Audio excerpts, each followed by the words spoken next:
I'm going to show you ChatGPT 4o native image generation model. Use an image. So I'll go, maybe I'll ask this.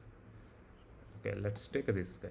Okay, sorry, it has generate. Let's see. Certain level, but it doesn't edit exactly what you are expecting. Let's say I'm uploading my photo. I'm asking, hey, can you make me like something more Game of Thrones, costumes, attires? It does, but you will never look like a same. Your facial features, everything change because due to copyright and the policies. But this is really game changer. Look at this. Yeah, look at the details, line drawing, everything. It looks very good. This is the drawing style, correct? Now let's see and explore some other. Let's assume you've done something in the paper. Even this is very clear. You can do much rough.